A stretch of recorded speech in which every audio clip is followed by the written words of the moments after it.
მოგესალმებით, ხალბატონებო, ბატონებო. დღეს 31 მარტია, ვიწყებთ საქართველოს პარლამენტის ჯანმრთელობის დაცვისა და სოციალურ საკითხთა კომიტეტის ბორიks ხდომას. კვორუმი არის. დღის წესრიგი დარიგებულია. შენიშვნები რაიმე ხო არა გაქვთ დღის წესრიგიდან, გთხოვთ კენჭი უყაროთ. დიდი მადლობა. როგორც მოგეხსენებათ, დღეს 31 მარტია და გავიდა 34 წელი საქართველოში რეფერენდუმის ჩატარების შემდეგ. ამ რეფერენდუმში 90%-ზე მეტმა საქართველოს მოსახლეობამ მიიღო მონაწილეობა და 99%-მა დაუჭირდა მხარი ჩვენი ქვეყნის დამოუკიდებლობას, რომელიც საბოლოოდ 9 აპრილს შემდეგ გამოაცხადა ჩვენმა ქვეყანამ და დასრულდა 70 წლიანი დამოუკიდებლობა ბოლშევიკურ კომუნისტურ რეჟიმთან და ჩვენ აღვიდგინეთ ჩვენი დამოუკიდებლობა. და რა თქმა უნდა, დღევანდელ დღეს არის საქართველოს პირველი პრეზიდენტის ბატონ ზვიად გამსახურდიას დაბადების დღე და ჩვენ გვახსოვს თითოეული ეს ადამიანი, რომელიც იღებდა მონაწილეობას ჩვენი დამოუკიდებლობის გამოცხადებაში, რომელსაც პრაქტიკულად ბიძგი 9 აპრილის მოვლენებმა მისცა და მინდა გვახსოვდეს თითოეულ ჩვენგანს, რომ 34 წლის წინ ჩვენ საქართველოს მოქალაქეების 99%-მა დაუჭირა ჩვენს დამოუკიდებლობას ხარი და დღეს ყველაფერს აკეთებს ჩვენი ხელისუფლება, რათა ჩვენი დამოუკიდებლობა შევინარჩუნოთ, გავაძლიეროთ დღითი დღე და დარწმუნებული ვარ, ესეც იქნება და თქო და გილოცავთ ამ დღეს თითოეულ თქვენგანს და მთელი საქართველოს მოსახლეობას. დღის წესრიგში გვაქვს 4 საკითხი. პირველი საკითხი არის საქართველოს პარლამენტის წევრების რატი იონათამიშვილის, სალომე ჯინჯოლოვას, ანტონ ობოლაშვილის და არჩილ გორდულაძის მიერ საკანონმდებლო ინიციატივის წესით წარმოქმნილ საქართველოს ორგანულ კანონის პროექტ საქართველოს სახალხო დამცველის შესახებ საქართველოს ორგანულ კანონში ცვლილებების შეტანის თაობაზე. განხილვა გვაქვს, ჩვენ ვართ სავალდებულო კომიტეტი, ინიციატორი საქართველოს პარლამენტის წევრებია, როგორც გითხარით და მომხსენებელი გვყავს ბატონი რატი იონათამიშვილი. ადამიანის უფლებათა კომიტეტის თავმჯდომარე. მოგესალმებით ბატონო რატი, გისმენთ? მოგესალმებით ბატონო ზაზა, მივესალმები კომიტეტის წევრებს და დამსწრე საზოგადოებას.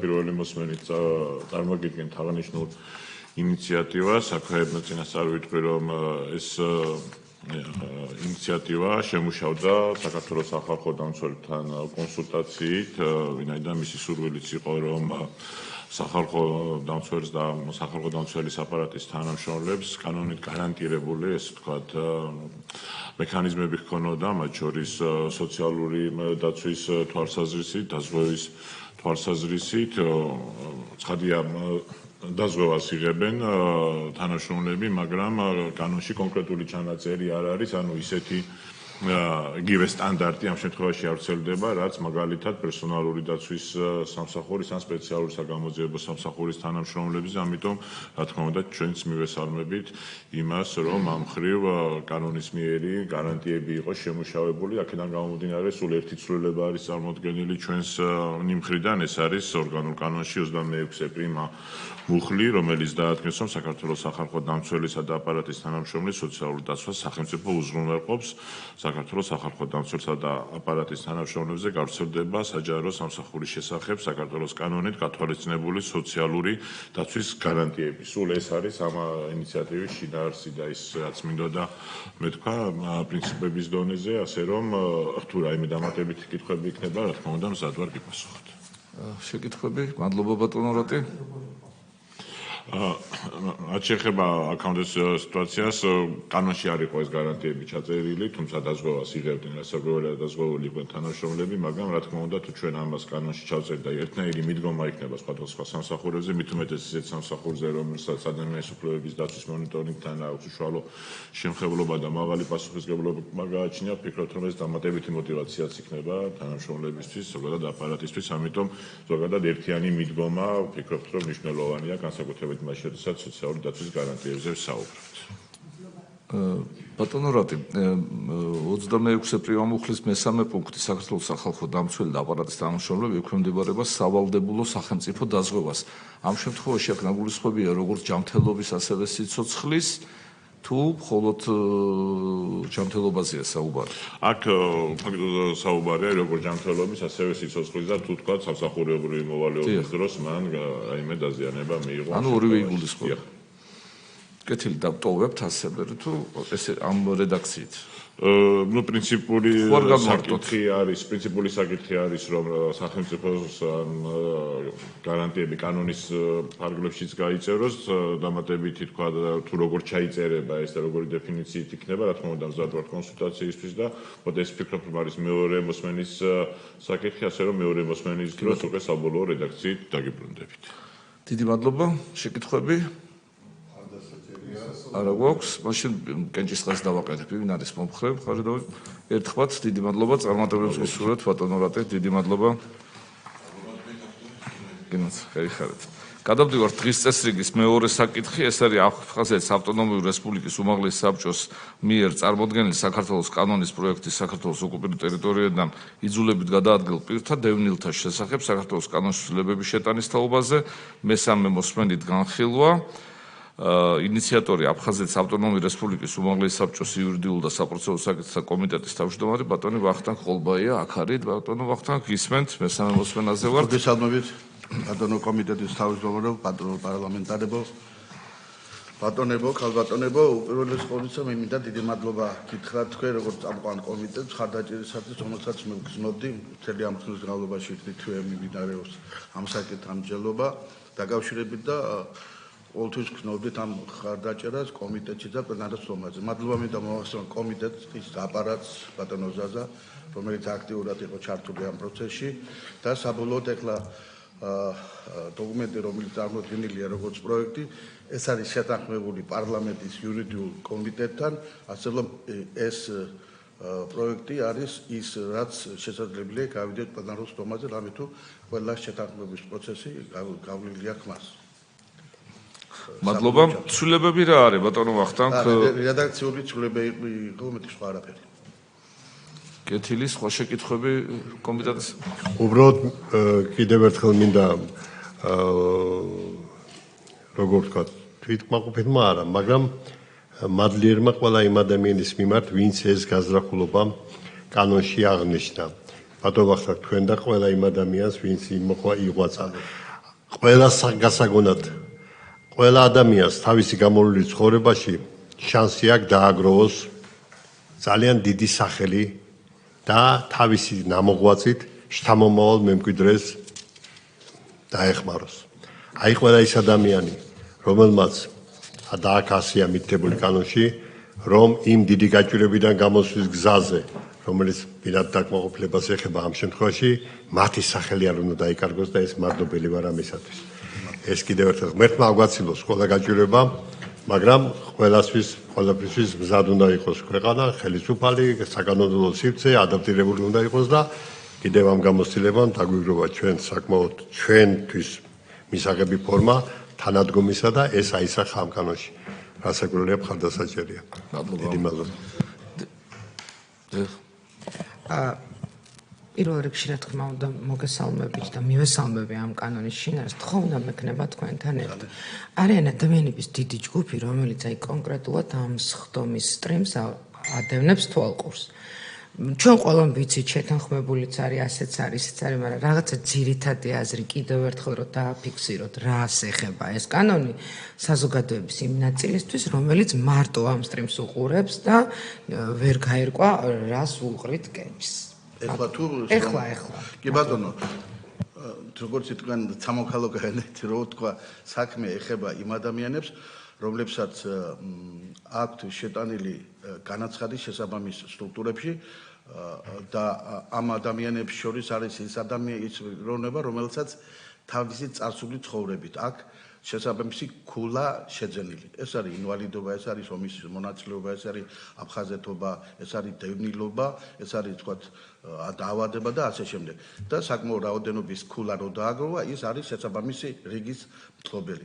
მაგრამ იმიტომ რომ ვთქვათ ეს განხილვა ის პროცესი საკმაოდ დიდი დროს მოითხოვს, შეიძლება ამ ხნის განმავლობაში გარდაიცვალოს ეს ადამიანი და ამის გამო ის ოჯახი უკუ ასე ვთქვათ რიგებში კარგავს ხულავს. სხვადასხვა მინდა გითხრათ დიდი მადლობა ხალბატონებმა პირველი მოსმენის შემდეგ როცა თქვენი ნაბართვით წარუდგე პარლამენტის წინაშე ძალიან დიდი გამოხმაურება ქონდა ამას და ძალიან დიდი და ბევრი ზარი შემოვიდა ასე რომ პრინციპში აბსოლუტურად გეთანხმებით ამას ჩვენ რა თქმა უნდა გავაჟღერებთ უფრო მეტ თქვათ ჟღერადობას მივუცემთ ამას შეიძლება სპეციალური შეიძლება კი არა სპეციალურ ბრიფინგად მივუძღოთ ამ საკითხს დიდი მადლობა დიდი მადლობა ბატონო ვახტანგ სხვა შეკითხვები ხო არა გაქვთ დავაყენოთ კენჭისყრაზე ვინ არის მომხრე დიდი მადლობა ერთხმათ გელოდებით მესამე მოსმენით სასესიო დარბაზში ბატონო ვახტანგ დიდი მადლობა გადავდივართ დღის წესრიგის მესამე საკითხზე ეს არის აიპ ერი და სახელმწიფოს ზვიად ტომარაძე მიერ წარმოდგენილ საქართველოს 300-ზე მეტი მოქალაქის ხელმოწერილი პეტიციის საქართველოს ჯანდაცვის მსოფლიო ორგანიზაციიდან გამოსვლის მოთხოვნის შესახებ თუ არ ვცდები ბატონო ზვიად თქვენ მზადებით ხო შემოხვედით აქ ესწრება თვითონ განცხადებელიც ბატონი ზვიად ტომარაძე თავის დასაბუთებული პეტიციით არის შემოსული ჩვენთან ჩვენი კომიტეტიდან ამ საკითხს ჩვენთან ერთად მუშაობდა ქალბატონი მაია ესებუა და მოსთხოვ ორი სიტყვით მოგვახსენოს ისმენთ ქალბატონო მაია მოგესალმებით ესე კი ერი და სახელმწიფომ შემოიტანა პეტიცია რომელიც ეხება საქართველოს ჯანდაცვის მსოფლიო ორგანიზაციიდან გასვლის თაობაზე და მათი არგუმენტი არის ის რომ მოხდა COVID პანდემიის არასწორი მართვა, არასწორად გაიდლაინები, ინფორმაცია, საეჭვო გარიგებები, კორუფცია და სიცრუის ტირაჟირება. ეხლა ჩვენ პარლამენტის რეგლამენტის შესაბამისად რეგლამენტის 203 მუხლის მე-7 პუნქტის ქვეპუნქტის თანახმად გვაქვს 3 გადაწყვეტილების შესაძლებლობა. ერთი რო კომიტეტი თვითონ უარს ამბობს ამ პეტიციის განხილვაზე, მეორე შემთხვევაში, როდესაც განიხილავს და მესამე შემთხვევაში, როდესაც გადაუგზავნის შესაბამის უწყებას. ხა მოკლე ექსკურსი რო გავაკეთოთ, ყველასათვის ცნობილი ხა ახალს მე არაფერს არ ვიტყვი თქვენთან მით უმეტეს საზოგადოება ხართ, რომ 2025 წლის იანვარში დონალდ ტრამპმა განაცხადა გასვლის თაობაზე ჯანდაცვის მსოფლიო ორგანიზაციიდან და მასაც ჰქონდა ეს არგუმენტები, რომ მოხდა არასწორი მართვა, პანდემიის არასწორად მოხდა ფარმინდუსტრიასთან და რაღაც საეჭვო გარიგებები და ჩინეთთან კავშირებს მასშტაბა არგუმენტა თვითონ ამერიკის პრეზიდენტი. მაგრამ ეს არის ხანგრძლივი პროცესი, თვითონ ამ გასვლის იმას ჭირდება ერთწლიანი პროცედურა, მაგრამ თვითონ ჯანდაცვის მსოფლიო ორგანიზაცია, რომელიც შეიქმნა 1956 წელს, მას წესდებაში უწერია, რომ თუ გახდები მსოფლიო ამ ჯანდაცვის მსოფლიო ორგანიზაციის წევრი, უკვე წევრობაზე უარს ვეღარ იტყვი. მაგრამ ამერიკა, როდესაც გახდა მისი წევრი, მას ჰქონდა ერთადერთი პირობა, რომ იმ შემთხვევაში გახდებოდა წევრი, თუ მას ექნებოდა შესაძლებლობა სურვილი შემთხვევაში გასულიყო. ამერიკას აქვს ეს შესაძლებლობა. მაგრამ სხვა ქვეყნები ამ პირობით არ გაწერიანებულან. თუმცა ყოფილი საბჭოთა კავშირის ქვეყანასაც ჰქონდა ცდელობა და მას შეჩერებული ჰქონდა წლების მანძილზე სტატუსი და სტატუსის შეჩერება და თუ არ გადაიხდის საწევროს ნიშნავს, რომ ხმის უფლებას კარგავ. და საწევროს გადახდა გულისხმობს იხდება ქვეყნის მოსახლეობის მიხედვით და მშპ-ის მიხედვით. ანუ ყველა ქვეყანა იხდის გარკვეულ გადასახდას და ამერიკის პრეზიდენტის ერთ-ერთი წუხილი ის იყო, რომ მას შეჰქონდა ყველაზე მეტი გადასახდელი ჯანდაცვის მსოფლიო ორგანიზაციაში და დღევანდელი ინფორმაციით, რომელიც როიტერმაც განაცხადა, 18% მისი დაფინანსების არის მოდიოდა ზუსტად ამერიკის შეერთებულ შტატებზე. მის შემდეგ განაცხადი გააკეთა არგენტინამაც, უნგრეთის პრეზიდენტმაც განაცხადა, რომ ისიც განიხილავს გასვლის შესაძლებლობას, აგრეთვე იტალიაც და არის მიდის ჯერჯერობით ისეთი დებატები აღმოსავლეთ ეს არის ჯანდაცვის მინისტრთან იტალიის, მაგრამ მაისში დაგეგმილ ასამბლეაზე, რომელიც არის დაგეგმილი ჯანდაცვის მსოფლიო ორგანიზაციის ასამბლეა, ჯერჯერობით არც ერთი განაცხადი არ არის შესული ამერიკის გარდა გასვლის თაობაზე. ანუ გამოდის, რომ ამ ქვეყნების განაცხადი მხოლოდ პოლიტიკურ ჯერჯერობით, ყოველ შემთხვევაში პოლიტიკურ განცხადებებად რჩება. რაც შეეხება საქართველოს ჯანდაცვის მსოფლიო ორგანიზაციის წევრია 92 წლიდან, არის სათავო ოფისიც გვაქვს და მიეკუთვნება ევროპულ რეგიონში შედის საქართველო. ხო, ერთადერთი არის კიდევ 1969 წლის ვენის კონვენციის თანახმად იმ საერთაშორისო ორგანიზაციებიდან, სადაც გასვლის უფლება არ აქვს წევრ ქვეყნებს, იძლევა ერთი წლის ვადაში, ერთი წლით ადრე განაცხადონ გასვლის თაობაზე. ეს შესაძლებლობა ეს ვენის კონვენცია ტოვებს. მაგრამ თუ გავა ქვეყანა ამ ჯანდაცვის მსოფლიო ორგანიზაციიდან, ის კარგავს, რა თქმა უნდა, იმ ბენეფიტებს, რომელსაც ჯანდაცვის მსოფლიო ორგანიზაცია, ეს იქნება სტატისტიკური ინფორმაცია, დახმარებები, გაიდლაინები, რაღაც ყველაფერის გადამდები და არაგადამდები დაავადების წინააღმდეგ ჩართულ. ამას დაკარგავს ნებისმიერი ქვეყანა, ვინც გავა. მადლობა. დიდი მადლობა. ამავე დროს ხალბატონი ნინო მუშაობდა ამ საკითხზე, ხო არაფერს დაამატებდით საერთაშორისო ხილვის თვალსაზრისით. მოძრაობთ. დიდი მადლობა. ბატონო ზვიად, თქვენ ხო არ გვეტყვით რა? კი ბატონო.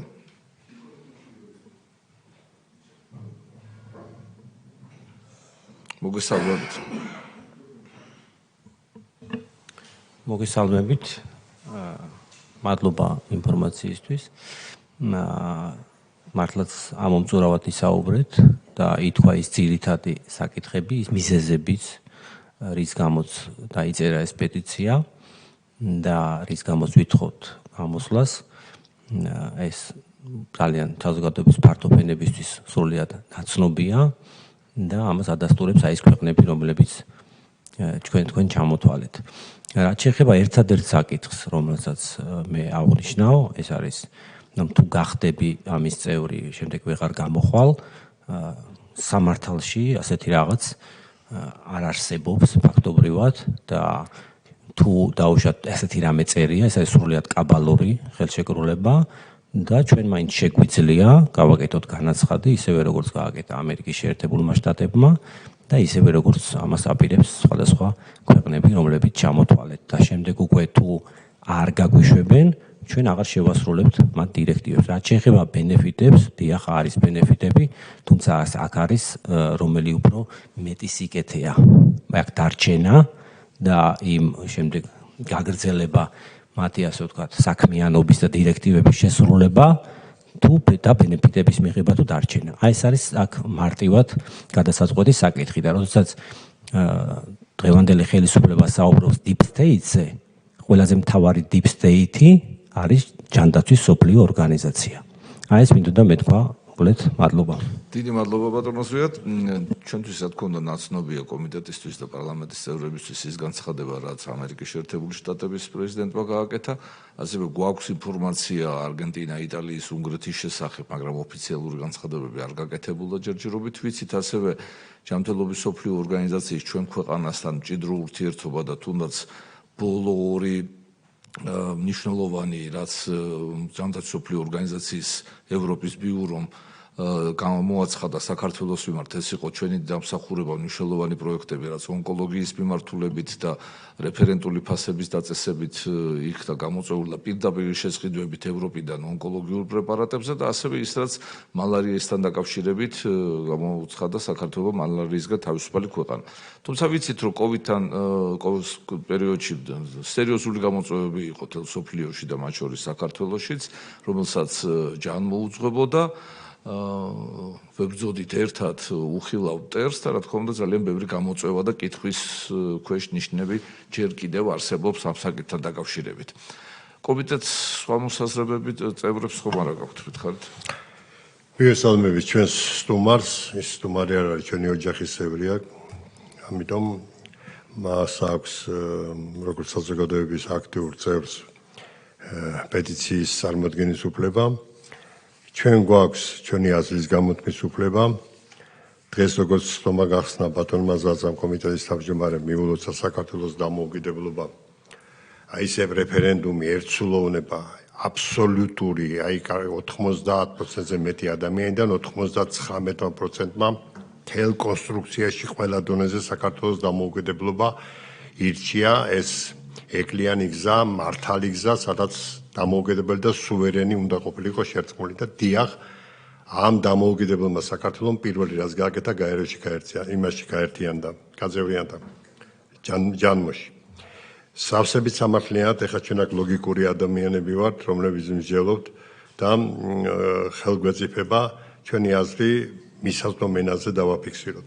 ბენეფიტები, რა მოგცა, რა არ მოგცა. ჯანმო ბატონმა ზაზამ ჩამოთვალა ნაწილი თამბაქოს კანონი. ამ რა კოვიდი თამბაქოს მიაქვს კლავს ადამიანებს და აქ გვჭირდება დიდი ქოლგა და მხარდაჭერა. ჯანმო რო უცხადებს საქართველოს და წარჩინებულ ქვეყანად არის ამ კანონის მიღებით და აღსრულების მექანიზმით, ეს ჩვენი დიდი ზურგია. ცხოვრების ჯანსაღი წესი, არაგადამდები დაავადებები, საზოგადოებრივი ჯანდაცვა, რომელიერთი ჩამოთვალოთ, სადაც მიღებული ბენეფიტები მთლიანად ფარავს კოვიდის დიდ შეცდომას. მე როგორც ექიმი პროფესიით მომხრე ვარ როგორც მკურნალობის დროს დიფერენციალური დიაგნოზის ერთ-ერთი გადამწყვეტის დროული და სრული დიაგნოზის და პერსონიფიცირების მკურნალობის პერსონიფიცირების გაიდლაინის ზემოთ. გაიდლაინი არის რაც გვაერთიანებს ურგენტში, მე არის ყველა ადამიანი პერსონა. ამიტომ ის გადასტომები, რომელიც ჯანმომ დაუშვა და ეს მათ მიერვე აღიარებულია და ბევრი არის აქ, თუმცა კიდევ ერთხელ ვაქცინაციას ეს არ ეხება, ამიტომ შავი ჭირი არ იქნებოდა, აგერ მალარია ვთქვით, აგერ ვთქვით ტუბერკულოზი, აგერ ვთქვით წითელა და უამრავი, რომელიც სასიკეთოა და მეცნიერების მიერ აღიარებულია, როგორც პაპილომა ვირუსი და 95%-ში დადებითი შედეგია მიღებული იმ ყველა გამოკლებით, თავის დაზღვევის მიზნით მედიცინაში ჩააყენო ეს პროფესიული შესანიშნავი მიგნება, ამიტომ აქ გადაცდომა უნდა დაისაჯოს და მე ვიცი რომ ხა გვარებს არ დავასახელებ, ვიღამ პოლიტიკაში ჩამithლის, მაღალ პოლიტიკაში პერსონალური საქმეებია აღძრული. დიახ, ვეთანხმები ბატონ ზვიაც რომ გაბრაზებული უნდა ვიყოთ და უნდა ვიყოს ის ადამიანები, ვინაც ამის გამო იმიჯის რეპუტაციული შელახვა მიიღო, ექიმებმა მივიღეთ ბევრმა და ამას დაცვა ჭირდებოდა და ეს კეთილშობილი ჭკვიანური აზრი თავის დაცვის მეხამრი დისფუნქციის შემსრულებლის იმუნური სისტემის გაჯანსაღების არასდროს იქნება ახმული და ბიზნესმა, არასდროსმა ბიზნესმა თავის ძოზე უარყოფითი შედეგები გამოავლინა. მე ვფიქრობ, დასაჯელი დაიჯება, მაგრამ ამაში ჯანმო არ არის დამნაშავე მთლიანად. ისე როგორც გაეროში ბევრი მიღებული გადაწყვეტილება, ან ევროკავშირში მიღებული ბევრი რეზოლუცია აბსოლუტურად არ ეთანხმება ჩვენს იდეას დამოუკიდებლობისაზე, მაგრამ ამის გამო ევროკავშირს ჩვენ ვერ დავშლით. ან გაეროს ვერ დავშლით, ან გაეროდან ვერ გამოვალთ. ამიტომ ჩვენი ბენეფიტები არის უფრო მეტი, სარგებლის მომტანი, თუ ჩვენ დავდგებით სწორად დამოუკიდებლობას და სუვერენს კარგად გამოვივლენთ, თქვენი თვალი, ეს მახვილი თვალი, ჩვენი ერთად შეკრებილი, ეს მეცნიერები აპარატი, სრულიად პარლამენტი, აღმასრულებელი ხელისუფალი, ისევ და ისევ იმ ჯანმოს კარგი ბირთვი, სწორად მოაზროვნე ბირთვი ერთად რო დავდგებით, ისეთი ადამიანების როლი და ადგილი იქნება შესუსტებული, რომელიც ვნებს სახელს და იმიჯურ ზიანს აყენებს. ამიტომ მე რასაგვირელია, ვერ დაუჭერ მხარს ჩვენი ჯანმოდან გასვლას, მიუხედავად იმისა, რომ ამერიკა მისცა მაგალითი ამ შემთხვევაში იმას პრეტენზიები აქვს და დასაბუთებული პრეტენზიები და იმ ხელას შესაძლებლობა აქვს ქვეყანას რომ თან კანონშიც უწერია, მე მაშინ შემოვალ თუ გასვლის უფლებას მექნება. დანარჩენს არ ქონდა ეს უფლება. თუმცა უფლებრივი ნაწილი არ იკეტება და ადამიანს ყოველთვის აქვს უფლება ლიბერალები გაშალოს და მოიპოვოს თავის დამოუკიდებლობა და თავისუფლება. მაგრამ ამან ზიანი არ უნდა მოუტანოს მერე ქვეყანას.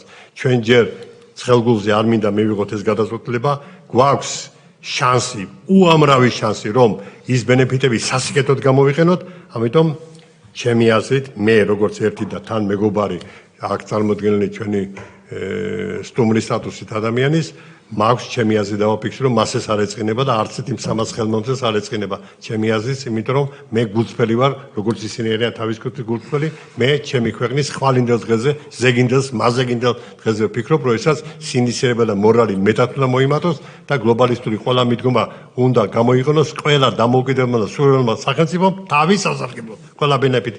მე ვფიქრობ, რომ ეს უფრო სწორი გზა იქნება. მადლობა.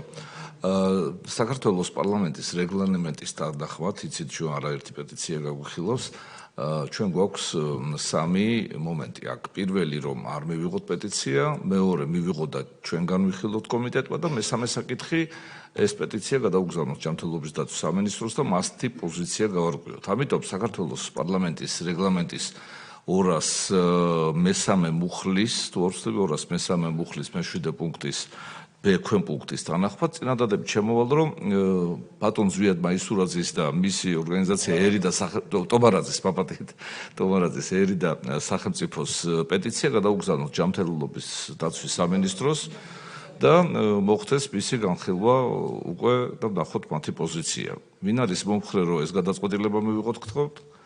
დიდი მადლობა. დიახ ბატონო ზვიად. ესე იგი